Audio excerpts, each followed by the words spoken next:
Live. Hi, I am Jeffrey Wernick. I'm back again today. This is my second podcast. I'm doing double duty today, and I'm happy, very happy to be speaking now again, now with Clay Haskell. Clay is a documentarian, and I think he's doing some very, very interesting work, and I'm particularly interested in the documentary that he is currently working on or has worked on. Still might be a work in process that hopefully people will find interesting. So, Clay, why don't you describe to people some of your backgrounds, how you became a documentarian? What was your first substantive work? What are the topics that you like to cover, and what inspires you to do a documentary? Uh, okay, thank you very much. I'm really glad to be here. I started doing documentary basically through photography and writing. I was one of the first Fulbright students ever to go to China, and I there to document the handover from Hong Kong back, from British control back to Chinese control, and I documented sort of the nascent democracy movements in Hong Kong back in 1997 and 1998. And at that time, of course, it was all film-based photography and still photography, and that was before digital cameras really came along and made it possible to make documentary films on small budgets. Filmmaking is just so much more expensive, and it's so necessarily collaborative in a way that as a photographer, I could just be by myself and I could wander around and I could take pictures and I could do interviews myself and all of that. So with the rise of digital technology, I became more and more of an independent documentary filmmaker, really. And I worked on, and made and directed, and multiple short films and longer films, feature films, about all kinds of different issues that I find compelling. And sometimes I work for other people as well, but I really try to focus on issues that are important to the world, important to me, and things that aren't really talked about. I kind of consider myself a little bit of a political contrarian. So, Mhm. I'm very willing to look at, a political argument and try to find a third way, or, things that aren't really talked about or that aren't as popular, if you will. And explore ideas related to that, and try to do so about I'm not just making films about ideas. I make films about characters and their emotional journeys. So I try to find people who have stories that intersect with some of these ideas. I like the term political contrarian. I'm contrary to anything political. so, um, so what made me particularly interested in speaking to you now, especially prior to the election, is as a documentarian, you're a trained professional to be a neutral observer, and you like to go to the source. So you don't want secondhand, third-hand information. Sometimes we have to rely upon that, but you're interested in getting firsthand information and being a witness to it. So one of the most important topics being discussed in this campaign is immigration and what's going on in the southern border. So the border between Mexico and the United States. So you are now doing a documentary precisely on what's going on, at least in a part of the border that you visited. So can you speak about how long you spent at the border, how you determined which part of the border you would visit, and the Sure. extent of the research that you did, and the type of people you spoke to, so you could obtain firsthand knowledge? Sure. Well, so just a little bit of a background about all of that. Um, I grew up along the border. I grew up in Arizona, in southern Arizona. So I had been crossing the border my whole life. Back when it was a very sort of collegial and friendly atmosphere along the border. And I've watched changes happen over the last 50 years, essentially, to the point where it's no longer that kind of same sort of friendly border. It's a much more brutal experience on both sides, I would say. And so I was really interested in the border issues my whole life. It was just something that I sort of grew up with, and I ended up meeting some people who were heavily invested in the border, and I decided to end up making a documentary about someone who is absolutely passionate about that issue. And he wanted to basically cover the entire border length from the Pacific Ocean all the way to the Gulf of Mexico along back border roads. And so Wow. we have been making our way all the way along the border, along these sort of really rough and tumble roads, as a way of not only as a sort of an emotional journey in its own right, but as a way, as a sort of a backbone of a film that looks at all of the different issues that we can sort of squeeze into that film regarding the border itself. And so as we go, it gets more and more messy, some of these issues, because, as it's relatively straightforward border stuff when you're in Tijuana and San Diego. But by the time you're in the Rio Grande Valley in Texas, it's how we can deal with the border and how it has been dealt with and what kinds of things are happening. It's just messier and messier in all kinds of ways. And so I would like to back up a little bit, because when we say the border crisis, right, words matter. And when you say the border crisis, what people hear is this idea that the crisis itself, right, if we just focus enough attention on the border and the right around the border, we can solve the crisis, right? But reducing the problem to a three-word sentence, I think, is as problematic as reducing a solution or a policy to a three-word sentence, right? Build the wall isn't enough to actually really understand sort of how big and complex of an issue that the border crisis is, right? There's, in order to really understand it, and I've had to dive in and start to understand, how did we get into this situation? What does this really mean? What's going on? Because you can go to the border and you can see for yourself all kinds of, people who cross there, and any given day you can see people crossing. You can see cartels moving them across. You can see Border Patrol rounding them up. You can see, all kinds of things that we, hear about. But where does it actually start, and how do we get to this situation? So it's been a very interesting journey for me so far. We are just about halfway through the journey itself along the border, and because it just takes forever along these dirt roads, and it's a very rugged and desolate region along most of it. So this filming has been really an epic journey on my own, for me to see it. And there's things that I've learned that I just, I grew up with this certain ideas of what the border was, and I've been learning all kinds of things that, how much bigger the border actually is, right? And the issues around it. So that's a little bit about what it is that I've been doing and how I've come to this interview with you. Great. And I think it's very important, because right now, most of what people hear about what's going on at the border are people who have a vested interest in certain narrative and propaganda. So we're not hearing much about neutral parties who have been to the border, who are not running for office, who are not affiliated with a particular political party, who are trying to create a narrative that works out well for the electoral process. So we're not really hearing from people who've said, I'm just coming in from a neutral perspective. I'm not coming in to propagandize anyone. I'm going there. I'm going to spend a lot of time there. I'm going to try and acquire firsthand knowledge, and I want to try and share my perspective of something who I'm not really trying to propagandize people and convert my observations into a support for one political candidate or another political candidate. So for me, some of the things I spoke to a friend of mine in the Mexican government, and I don't know how, whether this is truthful. I'm just telling you it's something what they told me, is they said that right now, net migration between Mexico and the U.S., at least with respect to Mexicans, is more Mexicans are coming back to Mexico than going to the United States. So this is what I haven't seen the data. It's just an assertion that this person made.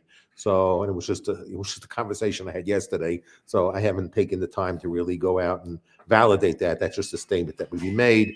And that so for Mexico, there's also a cost of all the people coming from south of Mexico into Mexico, and that a lot of these people are actually staying in Mexico, is what he's telling me.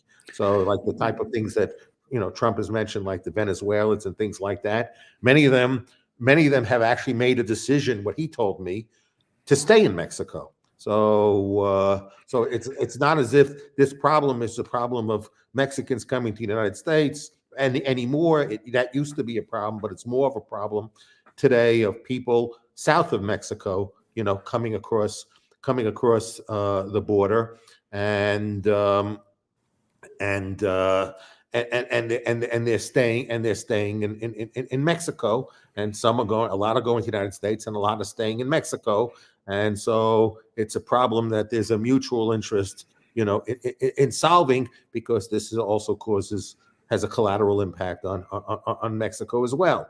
So right. I think it's a very complex topic, and I guess that's part of what, from my understanding of what Kamala Harris was Roger do, was not enforce the current border, but to understand the nature and the cause of these patterns of migration. So to understand the problem better, so that we might come up with more enlightened solutions to them. So right. That's what I learned from this person who was very influential person, who knows a lot of people high up in the government, who stays very well informed. And this is what the observations that he shared with me yesterday. So so I'd like to share that with you. And so, what are your takeaways from the time that you spent on the border? What do you think? Here you have an opportunity of speaking to people prior to the election, and helping people make an informed judgment of how we solve a complex problem. Can you describe from what you have observed in your time at the border, the complexity that you've discovered, and if you have some suggestions associated with what you've experienced so far, and if you could share some of your experiences with people? Okay, that's an incredibly open-ended question. So let me just sort of intentionally. Yes, let's talk about complexity, though, right? And it's very, again, it's very easy to just say, okay, it's Mexico and the United States, right? And we have to focus along the border region between those two countries, or the policy between those two countries. But really, if you're talking about the border and you're talking about a migration crisis, you have to think about every single place from which a migrant comes. And that can be India, China, or Venezuela, like you were pointing out, or Cuba, or Haiti, or it doesn't really matter. In fact, and you have to really think about every single one of those places simultaneously to understand why each migrant is where they are, and if they reach the border even. So we can pick Venezuela just as an example, because I hear a lot about the Venezuelan gangs in Aurora, and again, we're talking about the way people who are running for political office like to talk about the border, right? If you're talking to somebody who is running for office, say on any given side, but there's one side that keeps saying, oh, right now there's an open border, and that's just not really true. Right? If you were a migrant, say coming from, it doesn't really matter which country you're coming from, but let's say you are an individual migrant, for whatever reason, you have managed to make it all the way to the actual Mexican-American border on your own. Mm-hmm. You get to the border itself, and this is a hypothetical situation. It would be incredibly difficult for you to get from one side to another. Mm-hmm. It would be incredibly difficult, and for lots and lots of reasons, not the least of which is physical barriers. Right, physical barriers are absolutely real. There are 700 miles of fences or giant bollard walls, if you will. But again, there's also 1,950 miles of border, or a little bit more or less, depending on where the river is snaking. And so if you're not encountering a border wall or, enforcement, say, you certainly are going to encounter extremely rugged, remote regions that are, almost impossible to navigate on your own. Let alone, some of the things that you would encounter if you were trying to get to the border itself. So, for example, the cartels. The cartels in Mexico really do control access to the border itself, if you will. So if you are a migrant and you come from somewhere in Mexico or some other country, you're going to end up having to deal with the cartels. To them now, getting migrants across the border is a cottage industry. It's a big business, actually. It's each migrant is charged thousands of dollars, sometimes $5,000, to get to the border itself. And the cartels are, it's a very sophisticated system. Actually, it's surprisingly sophisticated. Each migrant is becomes sort of the property of whichever cartel in whichever district they are in. They are issued RFID bracelets sometimes. And those bracelets contain information about them. The cartels know who they are. The cartels know who their families are and where their families are from. And if the migrant doesn't have the money right now, sometimes the families will be charged back in wherever the migrants are from, or potentially in the United States for the migrant. And if the families don't pay up, that migrant may not even reach the border, and the cartel ends up controlling sort of the path of each individual migrant. And so when the money, if I can introduce you to just one point at this point, to give context to the cartel and its influence in Mexico.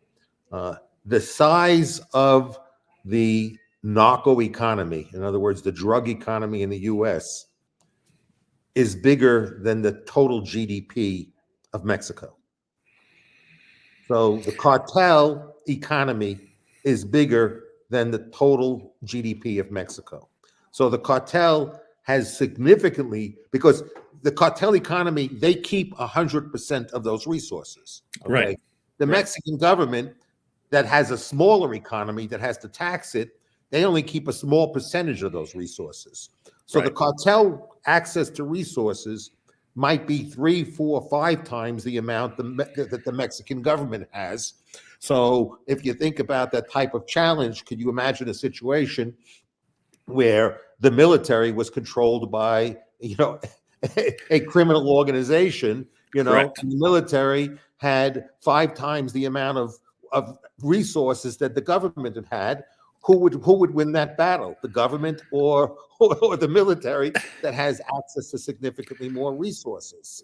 So Yeah. so it's a tough battle to follow, to fight, because basically there's no way Mexico can basically have to tax people 100%, in order to have resources to do battle with the type of resources that the cartels have access to. And they have access to it not because of stuff that they sell in Mexico, not that they don't generate a vibrant economy in Mexico, but ultimately their vibrant economy is what they sell into the U.S.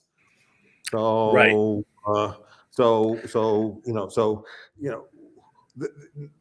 it is true these cartels export drugs into the United States, and it's true that the U.S. consumer, okay, is making the cartels bigger than the economy of Mexico and the Mexican government, and that's a problem for Mexico. Do you think that's a Well, fair statement made? yeah, I would say absolutely. We're dealing with numerous failed states. Right. That's really the problem, right? That migrants flee when economic conditions, social conditions have failed them in their home countries and home regions, right? Right. You're absolutely right about Mexico. I would say also someplace like Venezuela. Something like 1 out of every 4 Venezuelans has fled Venezuela in the last decade. And the vast majority of them have ended up in other South American countries, but a certain percentage of them absolutely has reached, the United States border, right? And let's say that they are lucky, they get across the border. Let's say, even 100,000 of them show up and get across the border, and that's a conservative number. I mean, that's like less than a month's crossing sometimes. And we can talk a little bit about that as we go.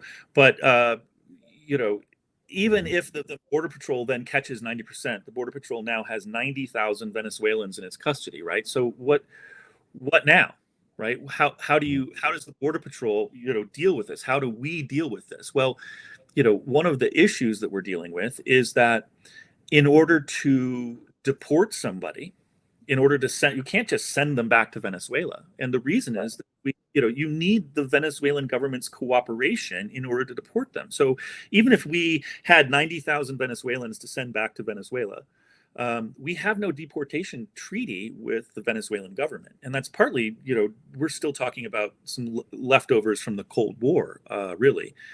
And in fact, a lot of the border issues right now historically go back to issues that were created during the Cold War, both the asylum system and some of these sort of deportation treaties and who it is that we deal with as governments. We don't have any deportation treaties with Cubans. So when a Cuban comes here, we're essentially stuck with them. We can't send a Venezuelan or a Cuban back to Mexico. We can't send them to Brazil. We can't send them back to their home countries. Even if we spent all the money on planes. And this can't be done by executive order. Well, and that's just it, right? Even if we had a system where the president had total authority, which we all know that's not the system we have, but even if we did have that, you still have to deal with other countries. You still have to deal with, that president would have to make, Venezuela take the Venezuelans back. And, we don't have a world that looks like that. That's just not how the world works. And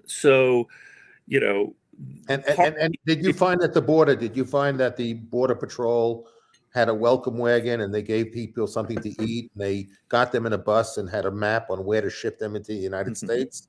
Was that's happening in the border? Or is that they're there welcoming them, feeding them, No.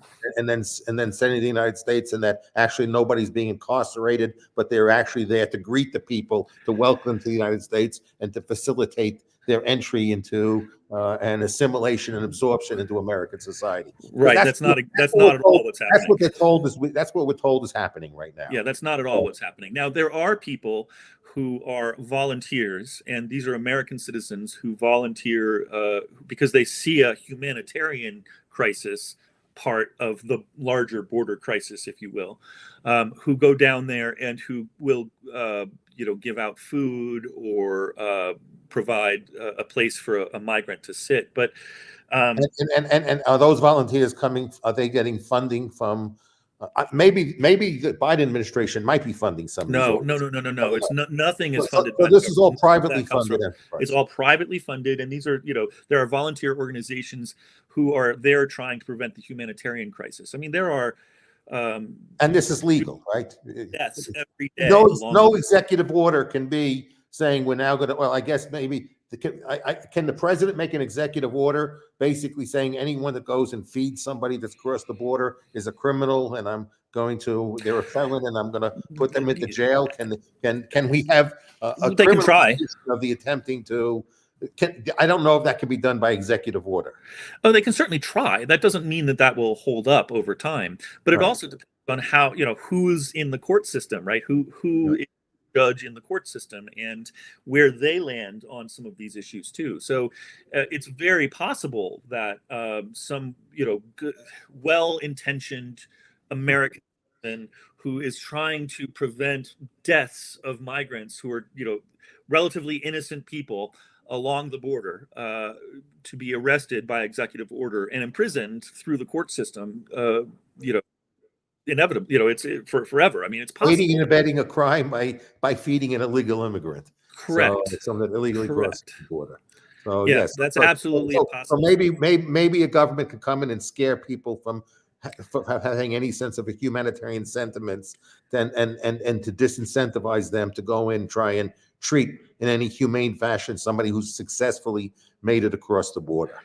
Well, and there certainly has been executive border policy where cruelty is the point, right? We've certainly tried to create in this country in the last 7-8 years border policy where the idea is to get across that we are absolutely cruel to any migrant who tries to come here so that they don't come at all. I mean, and this has been going back for a long time. I mean, the Obama administration, they've all tried to put out messaging that says don't come. Yes. Because really, if the best way to solve the crisis is to not have people show up at the border in the first place. Right. That's the best way. Now, there's different ways of going about that, right? We could, conceivably build up the economies in the local areas and create a better state for each of these home countries where the migrants come from. That sounds that's what AMLO has suggested, but the reality is, given these bad governments that have bad governance, giving them more money is that's not a solution. Giving AMLO more money and giving Maduro more money is it's not going to solve that problem. So I think the issue is governments are not going to solve the problem. I think they're practicing extortion more than anything. So, right, governments are not going to solve the problem. Private industry can solve the problem, but there'd have to be the conditions for private companies to invest in these areas, and those conditions don't exist. Right. So, right. Especially they don't do enough to create the conditions. They don't. Or a gang, or if you're living in a failed state, there's just no reason to invest as a company, as a company to invest in a failed state to try to make conditions better. So it's incredibly complex. It's not an easy situation. So talk about the complexity. Like right now, one of the things that Trump has talked about is the tariff policy. I think the other day he just said that's his new favorite word in the dictionary is tariffs. He did say that. So he did say that.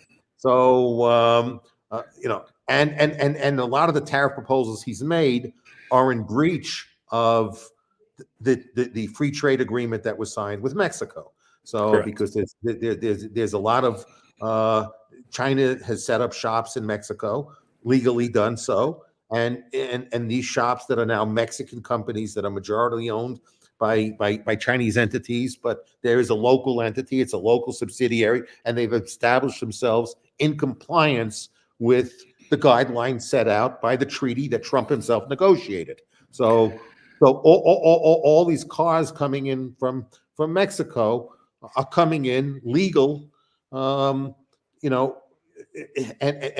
complying with the treaty that actually Trump himself negotiated with the renewal of the NAFTA and his NAFTA too. So some of the things he's talked about in the campaign is a breach of that agreement.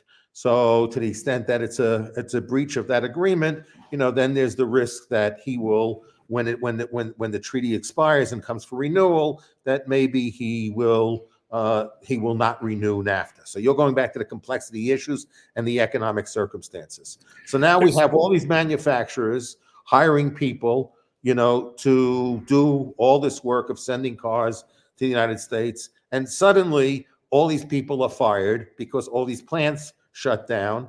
And now we have all this bad situation in Mexico. What's the incentive of the Mexican government to cooperate with the U.S. in enforcing the border under circumstances where the U.S. is engaging in a policy that's fucking the Mexican economy, right. Creating a high level of unemployment in Mexico? So where do people, in order to conserve stability in the country, if you're the leader of a country concerned about the stability of your country, what's your policy response to that? Well, I mean, if just like you're suggesting, if we started implementing 50%, 100% tariffs on anything from that was made in Mexico, if we start thinking in zero-sum terms that any prosperity in Mexico is a threat to American prosperity, say, we are just going to magnify the border crisis, if you will, by tenfold, 100-fold. I mean, if you think. And by the way, at any given month, it can go up or down. I mean, I think that December of 23 was the highest month we've ever had.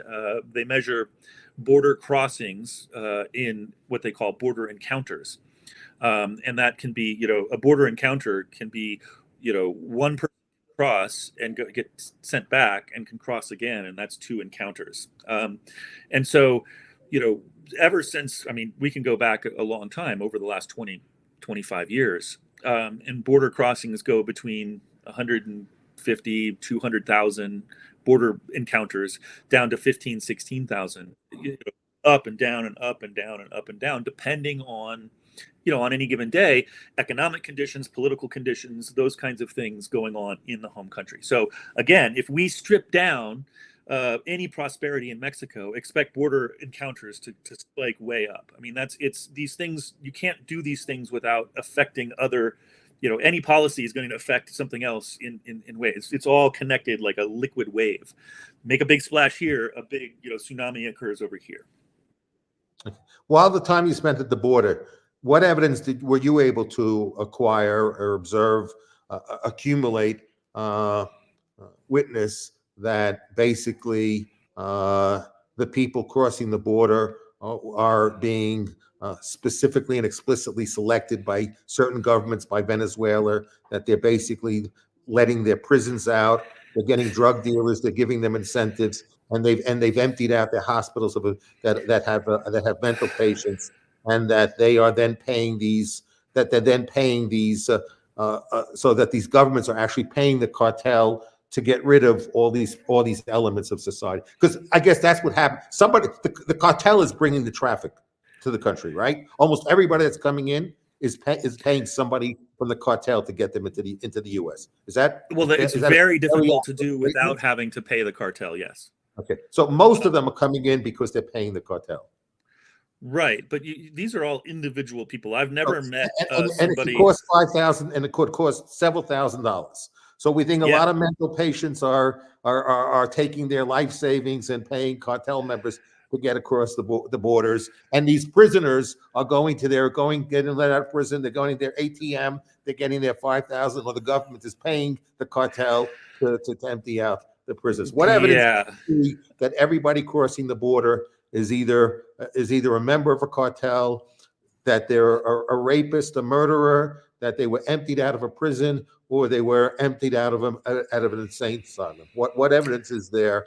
Do any people that you spoke to on the patrols have evidence that those are the people crossing the border? Well, I've never seen that. I've never, in my entire experience, I've never seen what seems like a deliberate, staged invasion of people. That just doesn't exist, right? I mean, you got to think about, how difficult it is to actually physically get to the border itself. If you come in from southern Mexico and you've got to get all the way up to the border, and then once you're at the border, how difficult it is to cross that border. It's you have to have a kind of dedication. If this was a job, I'm done. You couldn't pay me enough to do that. But if I'm that desperate, I absolutely will try to see it through, because they're just, back home, there's nothing for me. So walk through the countries that the people coming from. We've now established that the majority of these people are not actually Mexicans who live in a border community just walking across the border. They're people coming in from countries south of Mexico, traveling through multiple countries. Or from India. I've met many migrants who came, from India. They landed in, somewhere in Mexico, and they came all the way to the border. Or China. I met, there are people who, they come from a long way away, and they are all, and it's funny because when they hear somebody is back there telling them that the border is wide open and needs to be shut down. So they get this idea that if they just somehow get to the border, they will be able to get across. So the rhetoric does a couple of things simultaneously. The more that people shout about how the border is open, actually, I think it sort of incentivizes people to try to cross. And what they find when they get there in reality is very, very different. If they don't end up, falling prey to the cartels, they will exhaust themselves, and they might die just trying to get across the border themselves. Were you able to acquire any knowledge about what percentage of the people crossing the border actually die attempting to cross the border? Well, no, because those kinds of numbers, there's no government agency on either side trying to collect those numbers in accurate way whatsoever. What you do is when you're along the border and you look out into the desert and you see vultures circling, you have an idea of what might have happened.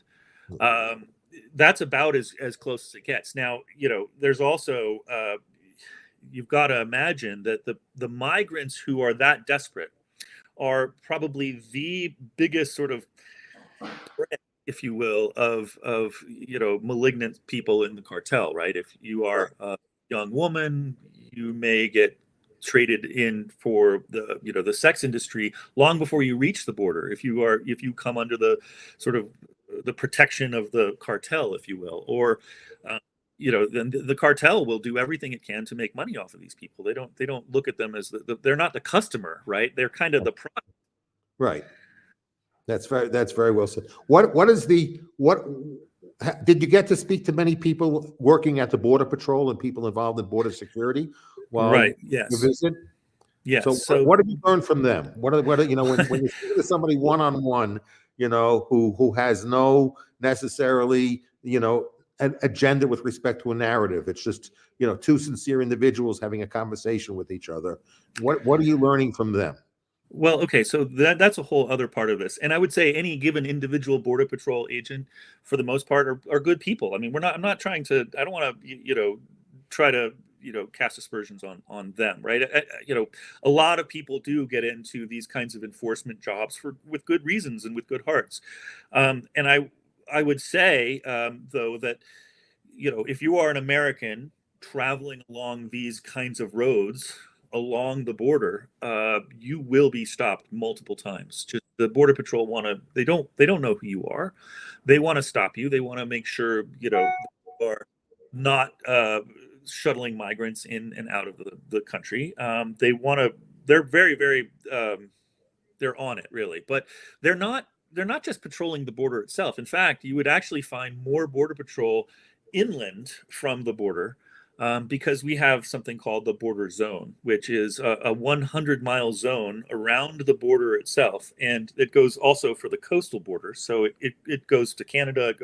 There's a 100-mile zone in which the Border Patrol operates, and they can pull over anyone for just to ask them if they are an American citizen. Now, this is something that even the sheriffs can't do. That even I mean, that's it's sort of counter to stop and search and those kinds of laws. I mean, the Border Patrol operates out of the Constitution, extra constitutionally, within that 100-mile zone. Now, that 100-mile zone was created in 2005 as part of the Homeland Security measures put in place after September 11th.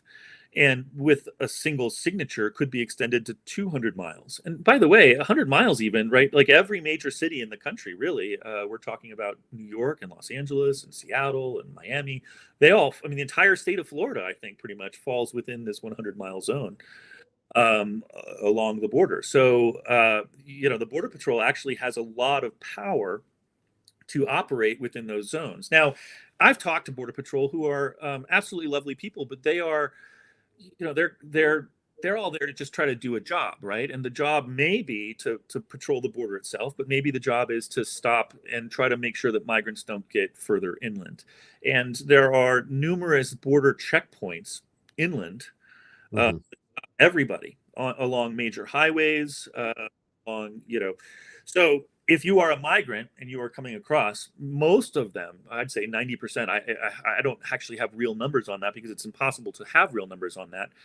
Their job is to just cross the border, and then they want to be picked up by Border Patrol, right? Most of them, because they want to start a legal process to try to claim asylum within this country. Now, what they don't realize is that by executive order, even the Biden administration has cut asylum almost to nothing. I mean, we don't offer asylum in the way that we used to. And again, this goes back to the Cold War. Asylum was supposed to be, a way of advertising capitalism to communist countries where people were, treated very badly. And if you could just make it to the United States, you can get asylum. But that doesn't really exist anymore. So, the paths to asylum aren't really there anymore. And the idea is to try now to just stop every single person from coming across the border and not give them a chance to to make it in, right? So, in 2024, I believe we've spent I think the budget is $3.5 billion for detention centers. And by the way, most of that money goes to private companies who run the detention centers. Whereas we've only spent $840 million for the entire immigration court system, right, to determine whether or not someone can get legal immigration. And we've only spent $400 million for the citizenship asylum services, right? So we're spending almost 3 times what we spend on legal migration services for, essentially detention services, right? I mean, we want to try to detain these people and then send them back. But So, to send them back, we need the cooperation of the country we want to send them back to. but to send them back, we need the How cooperation of the successful country. have we been at sending them back? Well, so again, I mean, it really depends on on our relationship with any given country, and the things that has been going on over the last couple of administrations. And by the way, both sides in this, even despite what the rhetoric we hear on the commercials and at the rallies, both sides of our political system are essentially pushing something very, very similar, which is we don't want any more. We don't want illegal migrants at the border because it's a huge problem. Right. And so, both are trying to negotiate with other countries to try to, send them back. And that is more or less successful depending on any given day on sort of lots of factors where, we can negotiate it. And in fact, the Trump administration had negotiated with Mexico and Guatemala and Honduras to send people back. And it was a weird system where you could come from Mexico and we could send them back to Guatemala. They could Guatemala and they could be sent back to Honduras. I mean, it was like a weird system, but it was again designed to try to, create a sort of a cruelty on the border. Like but of course that got shut down with COVID. None of those governments wanted, during COVID times, wanted to take people back. So it's kind of an impossible scenario. You can't just send somebody back to a country that doesn't want them. It's you end up being like the cartel smuggling migrants into a foreign country if you try to do it. So it really does depend on a kind of diplomacy and having and cultivating diplomatic relations with other countries. You can't just force them. You can try, but that's not that works more or less depending on how popular our administration is with other administrations overseas or in other countries. So it's that whole part of it is really wouldn't it be just easy if we could just all send them right back across the border into Mexico? And a certain percentage of them, it does actually happen. For example, when Mexican migrants come across the border and are picked up by the Border Patrol, they are taken to these detention centers, which are private, and they are put in buses, which again are run by private companies, and they're bussed sometimes 800 miles away to a different sector and then shoved back across the border. And so those migrants who have already paid one cartel and already have a bracelet from one cartel now are in a different cartel zone. And the different cartels, by agreement with each other, aren't going to then take them back across the border. So they have to make their way back to their original cartel to get taken back, in that other zone, to get taken back across the border. And they're going to get charged yet again for the same service. So, again, and that goes on even now. And, it's sort of a cruelty is the point kind of policy, right? Again, we're trying to make it as difficult as possible for migrants to come across, and it doesn't really stop them.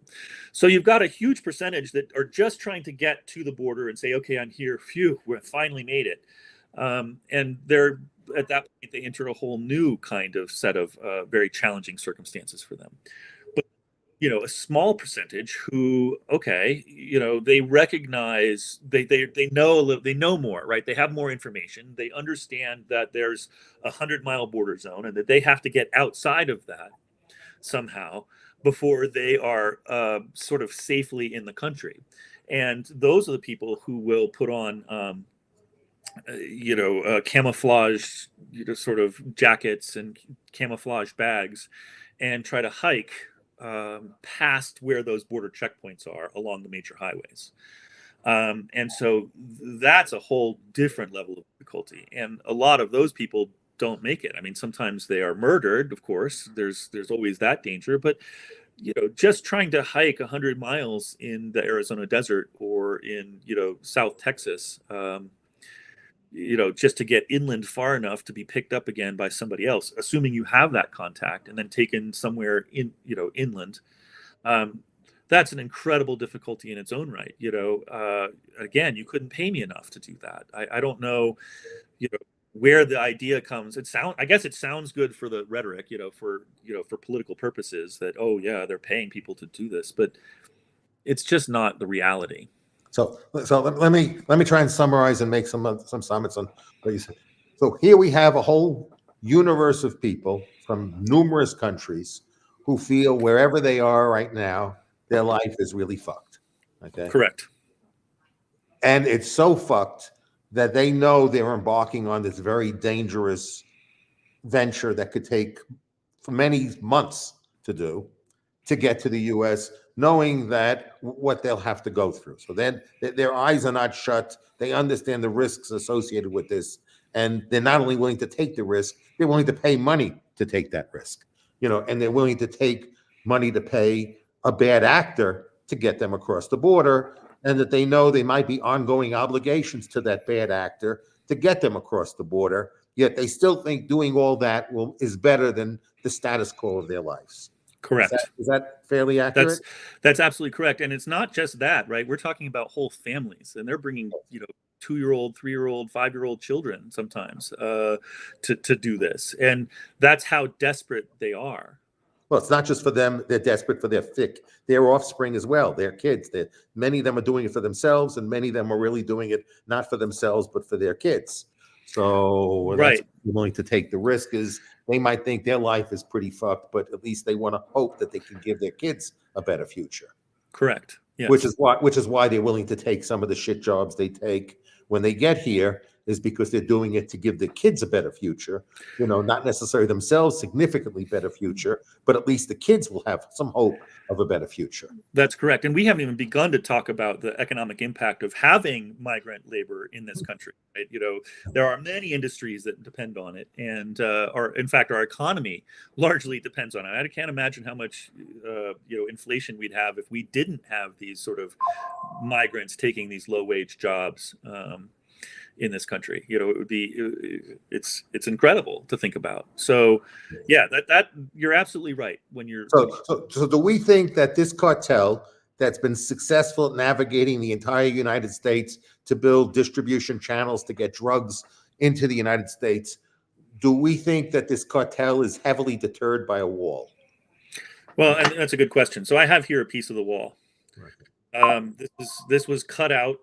So you can spend $100 million to $200 million a mile building a wall, and this is pretty thick metal. And they're building bollards out of this every 7 inches for hundreds and hundreds of miles, and the bollards are 30 feet tall. And it's pretty imposing if you are an individual, right? But if you are a cartel, you have the resource to buy a $150 reciprocating saw, and you can saw through this in about 5 minutes. And once you saw through this, you create a hole, and now you can get a migrant across through that hole one every 5 seconds. So in a minute, you can get 20 migrants through a hole.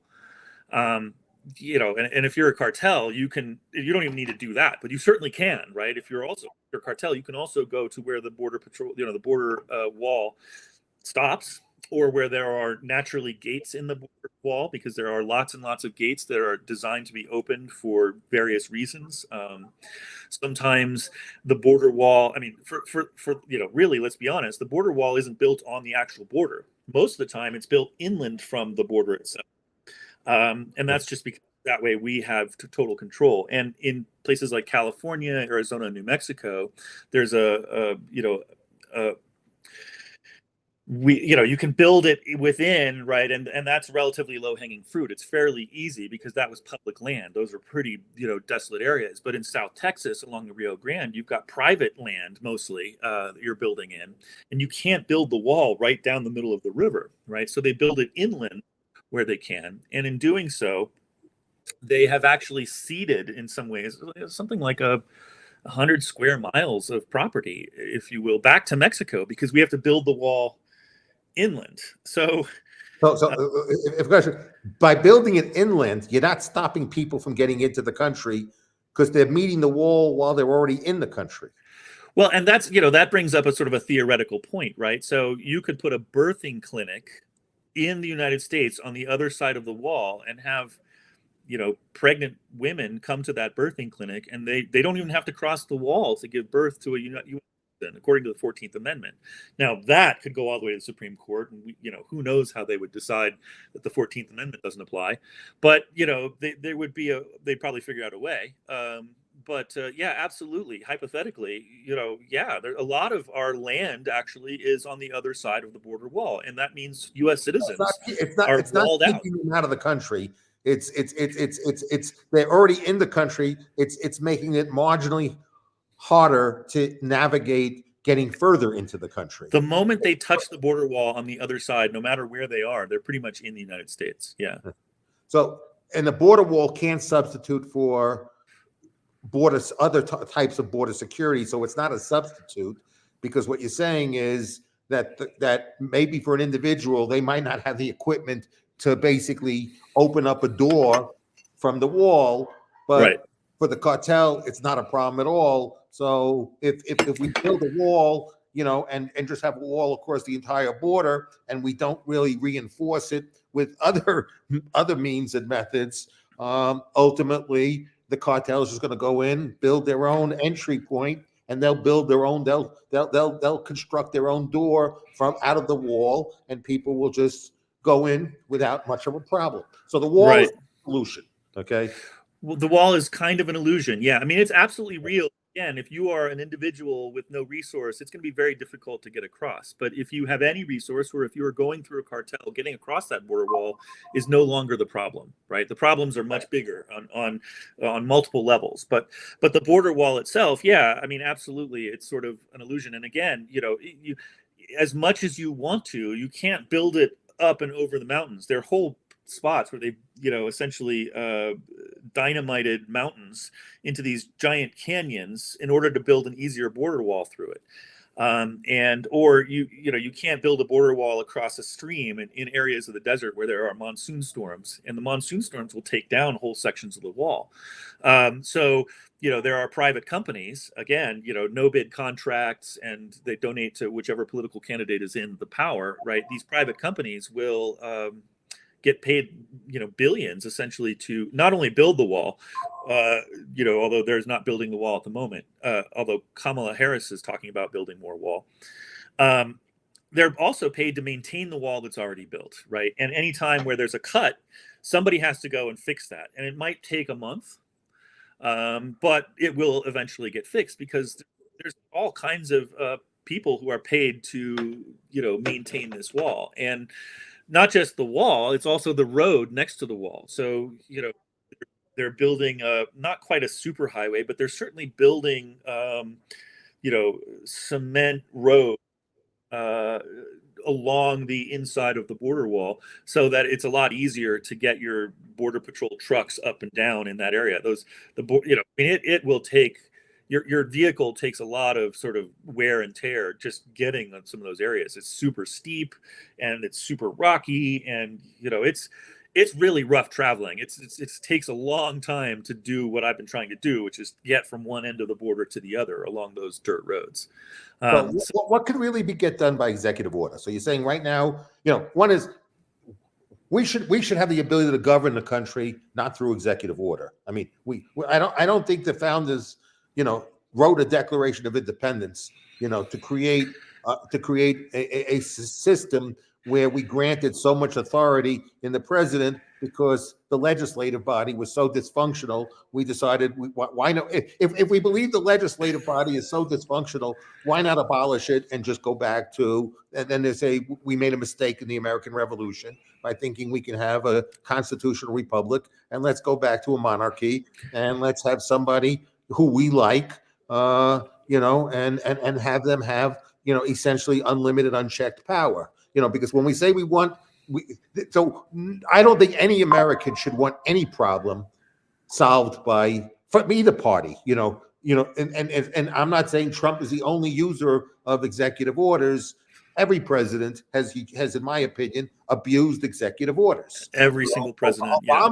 Obama lost a lot of 9-0 cases at the Supreme Court for his executive orders. So Obama, a constitutional scholar, who was Harvard educated, who lectured at University of Chicago, who was a law professor, I think he lost. I don't know if he lost more cases than Trump, 9-0 on executive orders that the Supreme Court, deemed unanimously to be in violation of the Constitution. So we know there's a breach of executive orders. We know we have frustrations of Americans who say we're desperate to see problems solved, and they end up giving up on a constitutional system, and they just want the president to be a dictator, giving executive orders out and solving the problems because they're so frustrated that there is no solution through a rule of law process. They want to go outside a rule of law process and do things by executive order. But I think that's a terrible example, whether it's done by Biden, Kamala, whether it's about student loans, whether it's about any of these issues, they should not be solved by executive orders. Presidents should only use executive orders really in times of national crisis and emergency, where there's not enough time yet to get the legislation together and to try and solve a problem, judiciously. So the immigration problem has been something that has been talked about for 40, 50 years. There hasn't been able to create a consent on a consensus, on a policy, but the focus should be, having a leader who actually can create that consensus rather than says, I don't care. I'm just going to just invest me with it. So instead of the society determining what kind of humane, because, basically if you take a look at like the bill that Biden had proposed, the quote bipartisan bill that had really limited bipartisan support, but we take a look at that bill. Trump just said now he'll give border agents, he'll hire 10,000 more agents, and he'll give them a 10% increase. So I'm not saying it's a good thing or a bad thing, but at the time they were negotiating the bill, the Republicans said no more agents were needed at the border, that Biden had everything he needed. So I don't understand why there's this request for more and 10,000 more when we were told during this debate that because part of the bill said, and there might be flaws, I'm sure there were flaws in this quote bipartisan proposal, but one of the things it did have, you mentioned, is that we have all these people coming in seeking asylum, and the bill proposed having more judges and more courts to adjudicate these asylum issues quicker, because what's happening while the case is not being adjudicated is we're paying for these people to be detained, correct? Correct. And we're paying, right. We're not successfully sending these people back. So we're building up an inventory of people detained to private prisons. And we're putting these people in prisons and keeping there for a longer period of time that the American taxpayer is paying for, because we don't have enough courts to adjudicate and resolve this issue. So there's a real direct cost to the American people by not adjudicating these cases. Correct or not? That's absolutely correct. And I want to be fair to the founding fathers. They weren't, there was no Mexico when they came up with the system, and there was no Democrats or Republicans.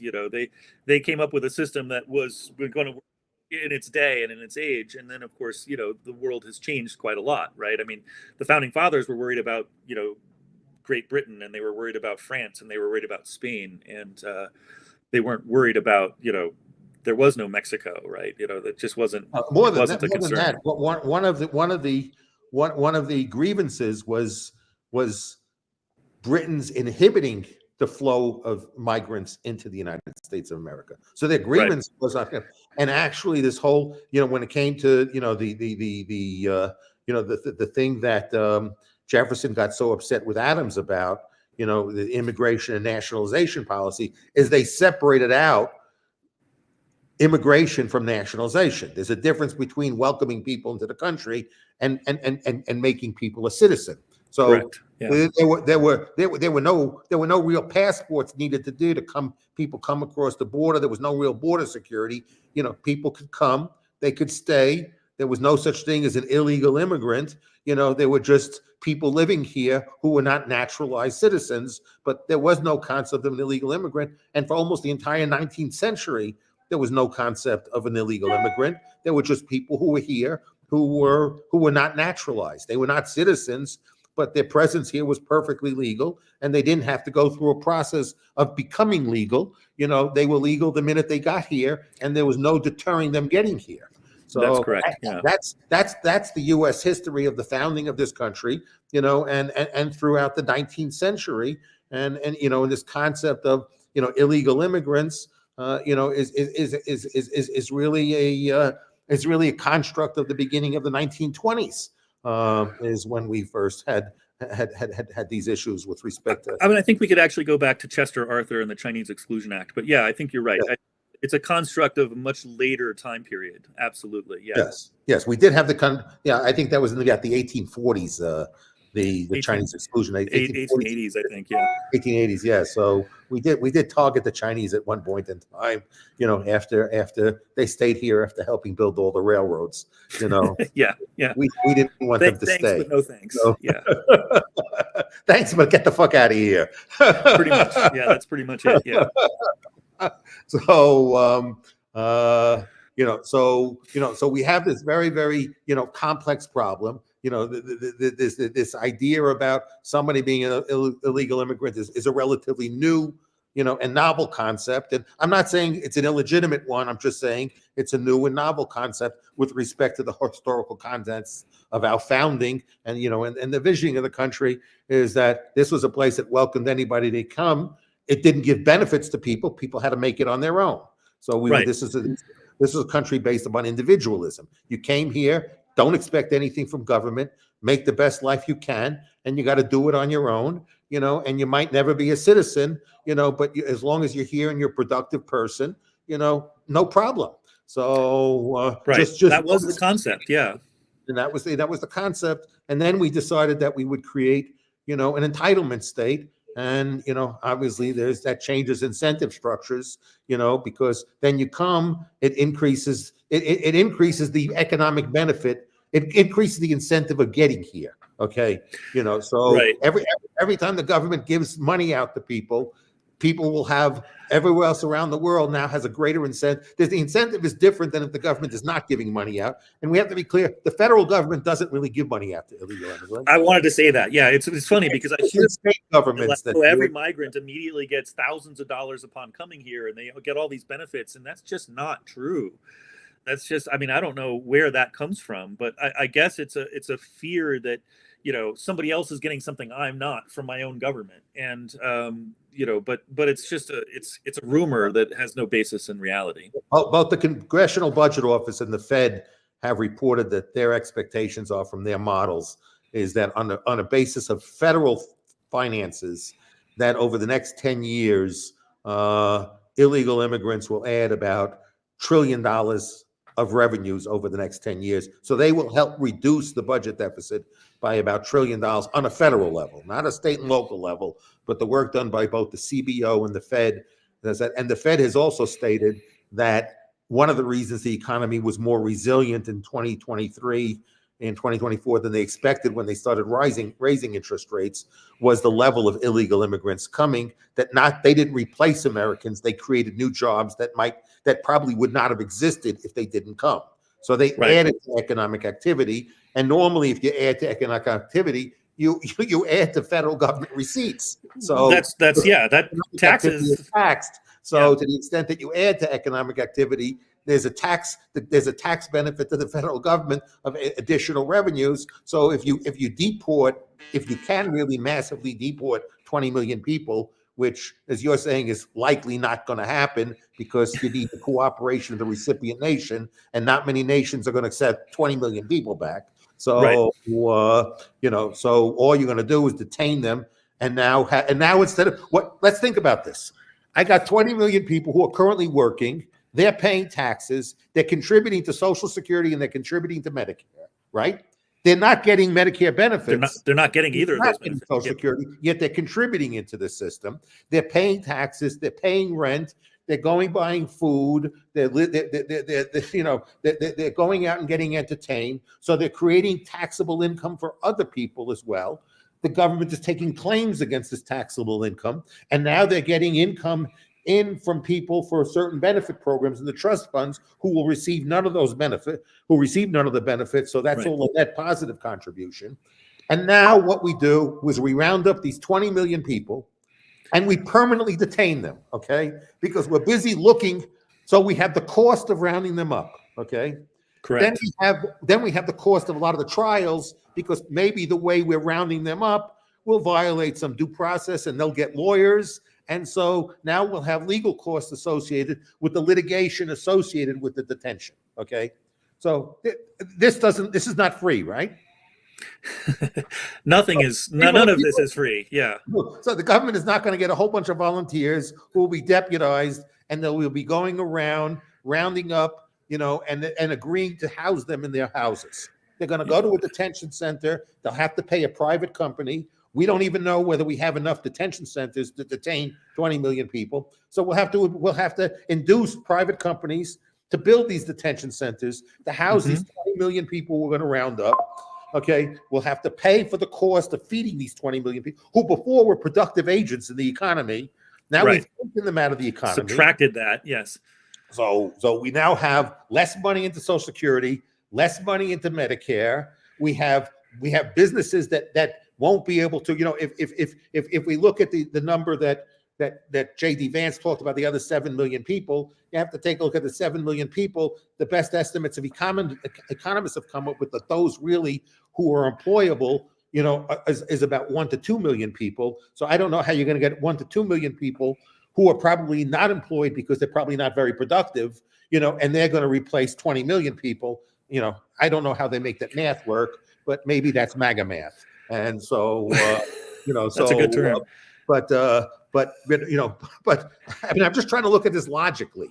Okay. So given the fact that you won't be able to replace these 20 million workers, some businesses are going to lose their jobs. Some other people will lose their income associated with the effort of these illegal immigrants. So our tax base will be lower. Businesses will be shut down.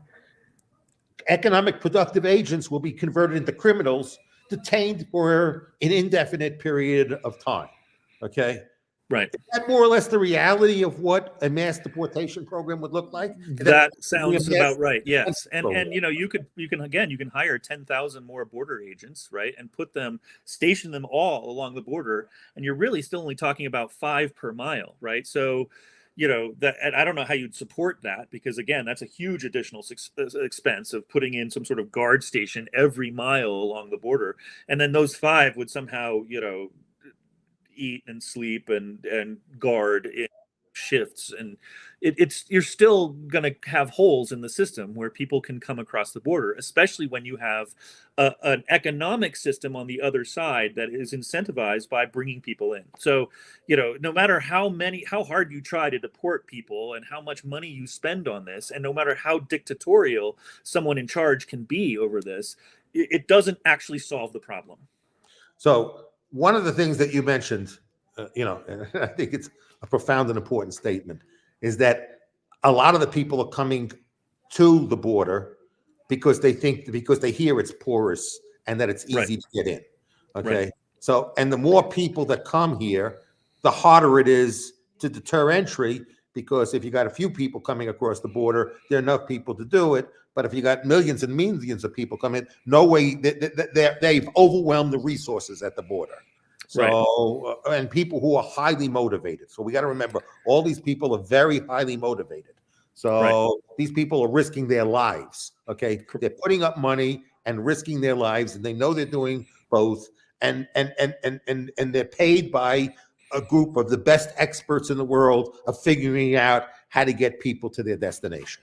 Okay. So, and they're paying a high percentage of their life savings, or maybe all their life savings, their entirety of their life savings, in order to do and their families' life savings. And their families. So this is what they're doing to try and get across the border. And meanwhile, any policy we create that creates more failed states just incentivizes more migration. Correct. So, excellent point. Thank you. So, given that, how much responsibility, in your opinion, and I don't know if many people off the record who you meet at the border, might share that opinion, is all this talk about how open the border is actually making things significantly worse.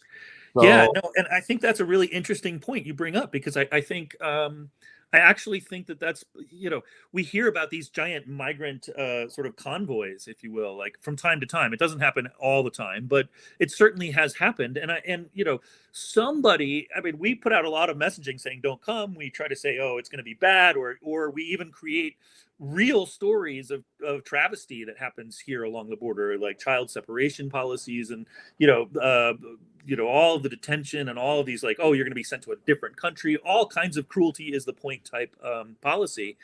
And yet there are still people who are down there, must be, right, telling people, no, it's worth it, you got to try, right?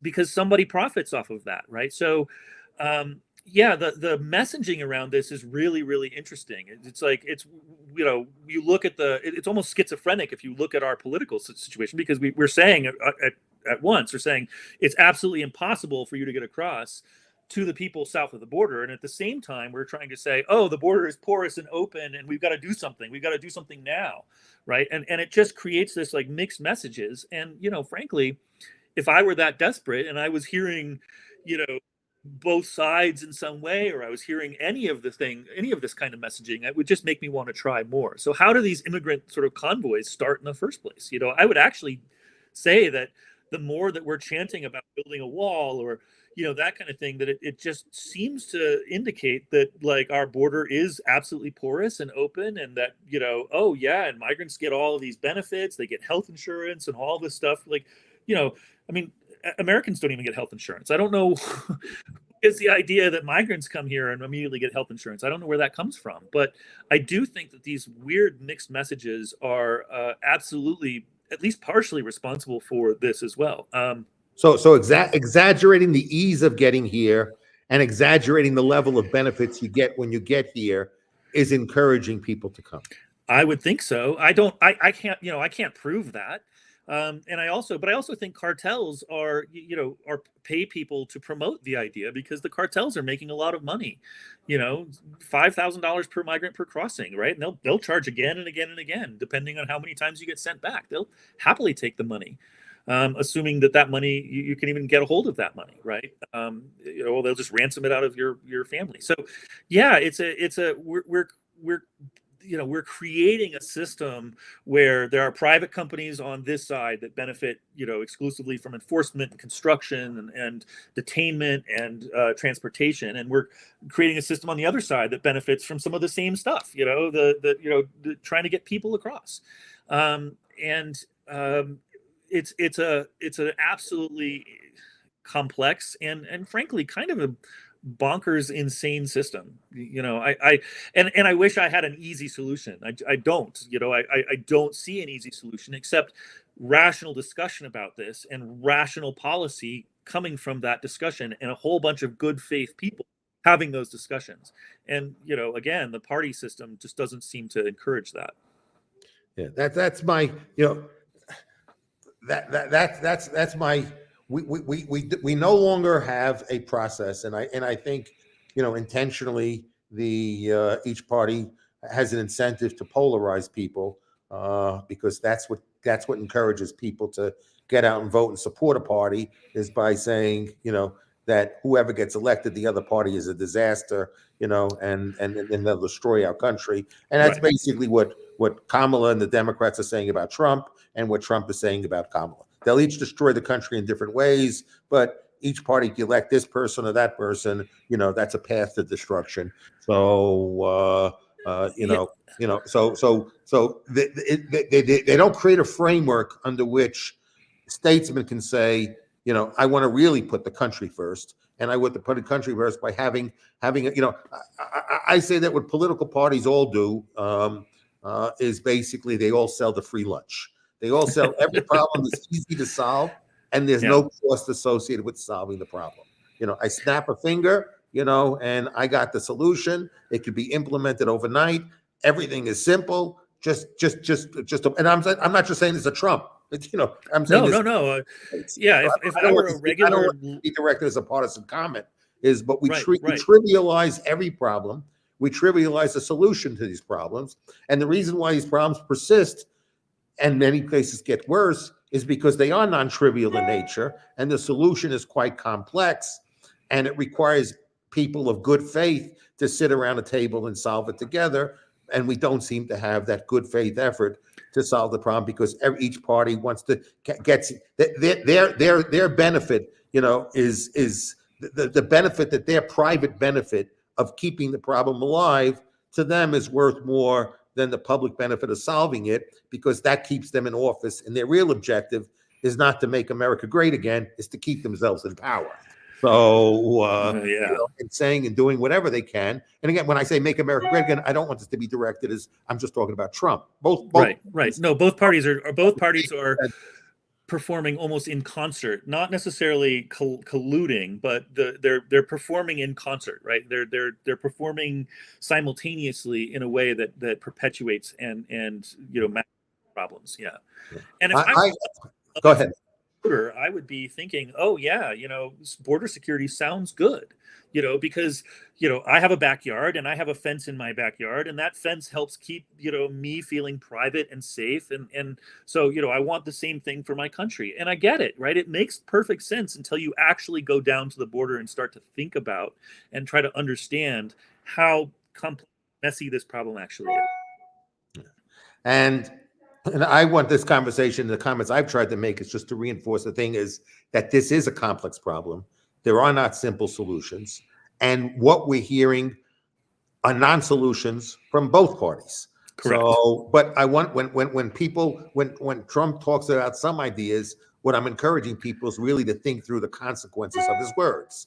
So that it's not so, when people say, I'm going to mass deport 20 million people have to understand that there's a real process involved in doing so. It's not like he can get them, he can put them on, on the Trump shuttle and send them wherever he chooses to send them, Right. It just doesn't work that way. Right. The only way that works is if not only we had a dictator in this country, but we had a sort of a dictator across the Americas, right? A single dictator who controlled all of North and South America, and and then we're starting to talk about something that could potentially work. But if we're at that point, we're in a totally different sort of fantasy reality. Yeah.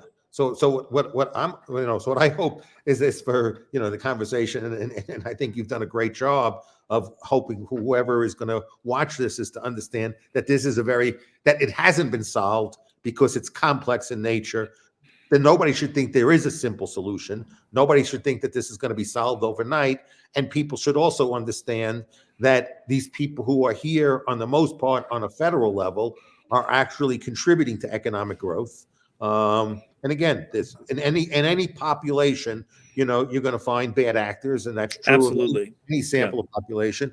I read in one study, I read that there's pretty much detailed data in the state of Texas. And they found that the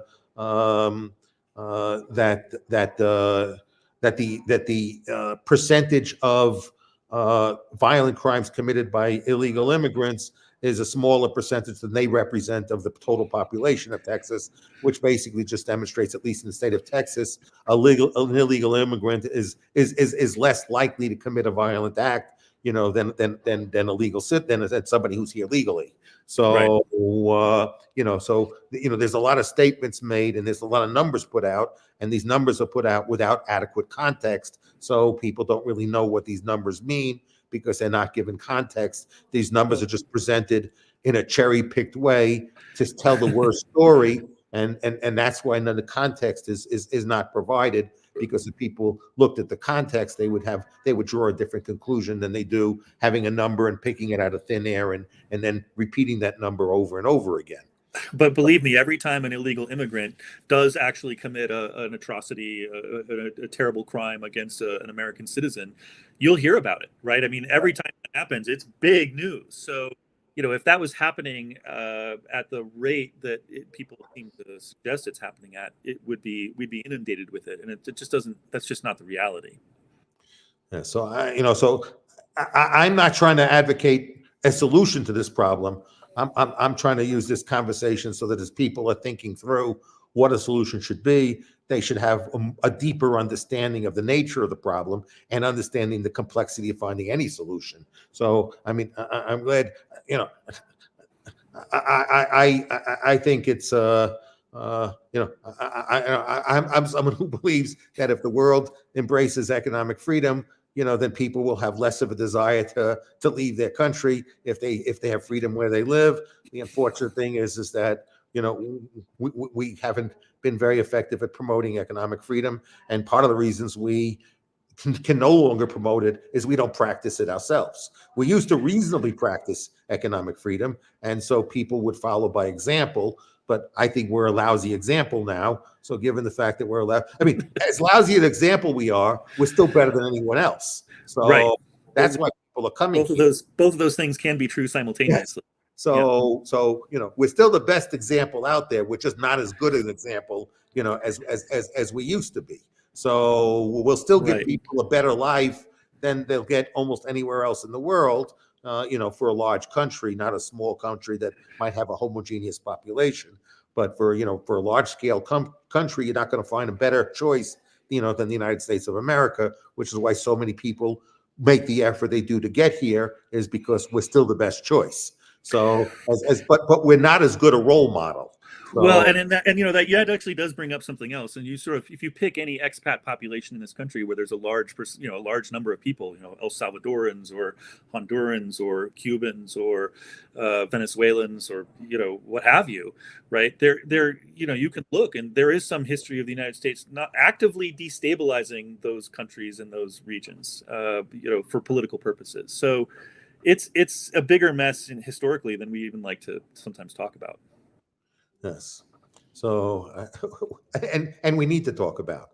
So, if we want to set a better example, if we want to be that shining city on the hill, and as Ronald Reagan used to mention, if we want to be, the leader of the free world, we need to do that not by the strength of the military, not by militarizing the dollar, but we got to set an example that people want to follow. So we're not going to accomplish. I don't think you accomplish anything good by coercion. So I don't think any problem should ever be solved through coercion. So best relationships are always ones that people enter into voluntarily, where they each are mutually satisfied with the result, and no third party created any coercive intervention in impacting that outcome. And to the extent that we set that example, I think that's our best hope for other countries following that example. But the less inclined we are to set that example, the less inclined we are for people to want to follow that example. And I think that's the direction both parties are taking us. Is that they're setting a bad example. They're not promoting economic. You can't promote freedom abroad if you don't promote freedom at home. And no agenda is promoting freedom at home. It's an agenda. You do this to me, I'm going to fuck you even more than you fuck me. So that's the only dialogue today. You think you're going to get away with fucking me? Fuck you. I'm going to fuck you 3 times over. That's the mentality today. Okay. So I'm going to show that I can fuck you more than you can fuck me. And that'll deter you from trying to fuck me, because I can fuck you over a lot more than you can fuck me over. So you behave. It's not like we have all this economic freedom. Look at how much great thing this freedom produces, and your people are going to watch us, and none of your decent people are going to want to live there anymore, unless you practice that, because every one of them will want to live, this life of this freedom. So it's a new version of mutually assured destruction. That seems clear. And I think mutual stability and mutual profitability are the solution. If we can achieve that, you're absolutely right. So are there any last words that you want to? Are there any questions I didn't ask you that I should have asked you, that are things you'd like people to know, but I was not insightful enough to ask the right question, to get the most out of the knowledge that you acquired? Well, I actually, one of the things that I think is I do want to bring up a little bit more about is the idea that the Border Patrol has sort of a free reign within this 100-mile zone, and the sort of erosion of U.S. citizens' rights at the same scale, right? So every time now, I mean, you actually have Border Patrol doing ride-alongs with, Highway Patrol and sheriffs in different counties. And it allows a sheriff to sort of extra constitutionally stop you, because the Border Patrol can stop you for a reason just to ask if you are a citizen or not. But once they've stopped you, they can find any reason to sort of, take you to court or put you in jail or something along those lines. So simultaneously, there's also an erosion of our own rights. The more that we militarize this border situation, the more that we, sort of look at enforcement as the only solution. And then the other part of this is that in 2017, they drew up plans for a similar border wall along the Canadian border. And we haven't even begun to talk about what that means, right? Like how sort of, creating this kind of scenario along the northern border as well, just creates a whole additional layer to all of this. So, and there are, all that'll never happen. A lot of people up in Canada and along the northern border are like, no, that'll never happen. But, I think if you went back 20 years and you asked people along the southern border and you started talking about some of the things that are going on now, they would have said that would never happen. And so, if we don't get that turned around, I actually think that we're sort of creating a larger prison, if you will, for U.S. citizens. Yeah, I think that I agree with that comment, and I thank you for bringing it. And I think there's this insufficient respect for the law of unintended consequences. So that's it. Yes, exactly. Yeah. So there is just a complete lack of respect for the law of unintended consequences. So it's not like people's incentives will change. So their solutions will change because you haven't changed people's incentives. So I think for me, being someone trained in economics, everything is about incentives. So for me, I'm always trying to figure out how to align people's incentives. So for me, it's never about how to be able to coerce. It's about how to align people's incentives so you get the best out of the relationship because you've done well at aligning incentives. So for me, everything is about incentive alignment. So right, and never about coercion. And something that we haven't seen yet too is sort of the cartels so far, they have no desire to, or they seem to have no desire to take their game to the next level. They're sort of operating in secret. But the moment that we have an incident, a 9/11 type incident, that starts at a cartel, this is everything that we're talking about ramps up to a huge degree. And that's something else that just isn't really thought about, and we should be aware of that, because the cartels are here. They're not just across the border. Right. They do a lot of, as you say, you were talking about it too, structure within the United States in order to keep their businesses operating. And if we create the conditions that sort of incentivize them to do something dramatic, and I don't know what that might be. I'm not, I don't want to come up with hypotheticals, but it will, all of everything that we're talking about is suddenly becomes even more dramatic and more, crazy, if you will. So, how do people follow you? How can people support you? Can you at least conclude by what's the message that you'd like to communicate to the people who might be watching this, on what you'd like to say about yourself, your work, how people can support you, how people can find you, people can really hire you, or anything that you think would be of benefit to you. I don't have a lot of social media channels at the moment. I'm an independent filmmaker, and I'm trying to get my own sort of projects out into the world, and so I'm not a big social media, and I know I could be more, but I find that social media tends to be, it goes a while and then it goes a completely different way. And so I don't like the way that social media is censored. So I've been, I suppose I should probably create more channels for myself, but I haven't been sort of as active doing that as I should, to be honest. And you want to say anything about can you say anything about some of the new things you're working on? So and when people can expect, when this documentary is expected to be available to be seen. This one is a little ways out yet. We haven't started the edit on it yet. But the one that's coming soonest is probably a film called Conspiracyland that I have a producer on, and this sort of tracks the the way that our culture has descended into everything being a conspiracy, and it traces it all back to, the JFK, what happened in Dealey Plaza that day in November of 1963. Without trying, it's not about who did it. It's not about that at all. So we've it's actually about the film itself is about a young woman whose father is one of the most prominent JFK conspiracy researchers in that community.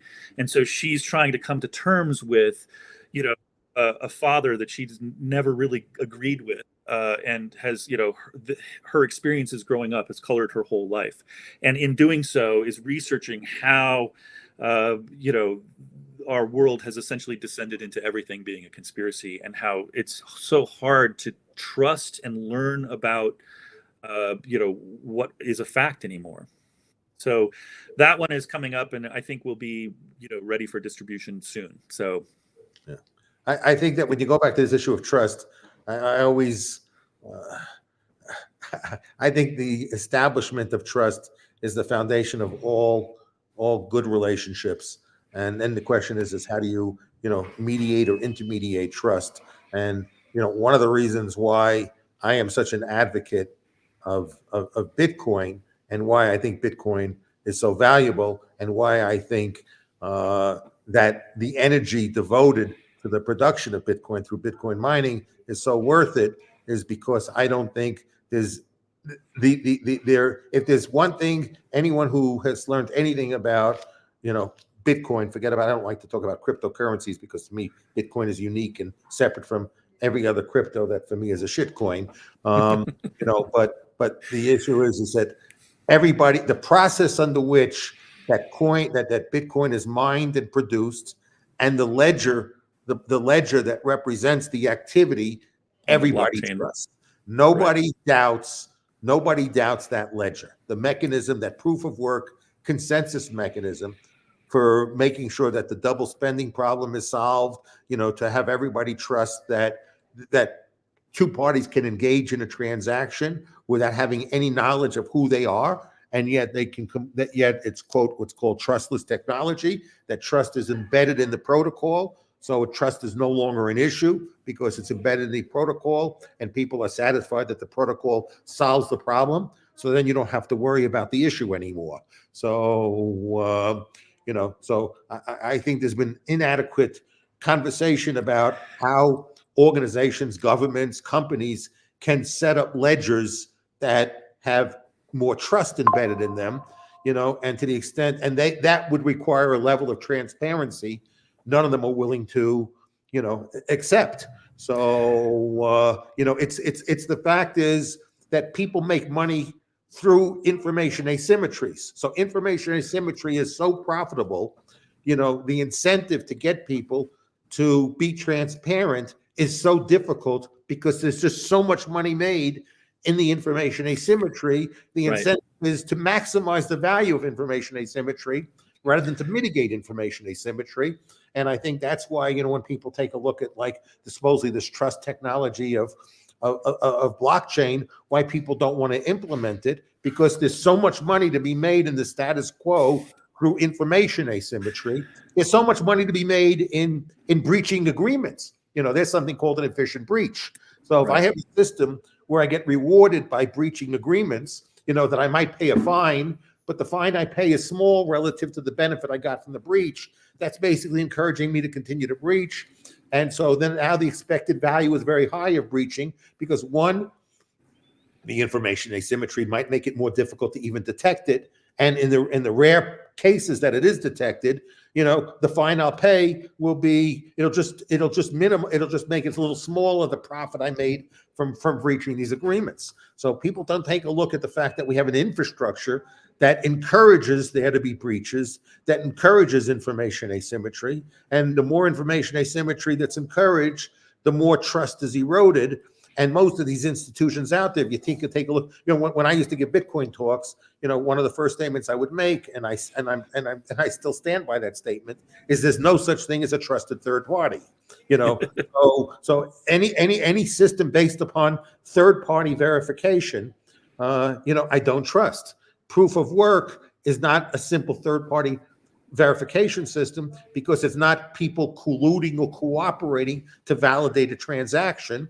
It's people acting in competition to validate a transaction, and it's people spending money rather than receiving money. They're spending money to be able to validate a transaction because they value the reward they'll get, which is the Bitcoin. So they're sitting back and saying, if I contribute to this system, the value I'm getting is I'm getting more things that I'm validating. So my incentive is to continuing to be a good validator, because I'm a bad validator, I'll no longer get the rewards, and whatever rewards I got will now not have any value whatsoever. So the incentives are so beautiful. The incentive design is constructed such a beautiful design that as a society, we don't think very much about mechanism design. We don't think about the fact is that we have all these institutions we don't trust, and our only answer to them is to treat it not as a systemic problem, but to treat it as a problem of who runs that institution, rather than it's a systemic problem. And it is really a systemic problem. And we have to think through the fact that our governance system has failed. And it's how we improve the governance system, not how we choose a better asshole, out of 2 assholes or 4 assholes or 10 assholes running for office. For me, they're all fucking assholes, and the fact is that we got to have less attention to which fucking asshole is running for office and more attention to a better system of checks and balances that aligning their incentives with our incentives, rather than creating so many conflicts of interest and perverse and adverse incentives.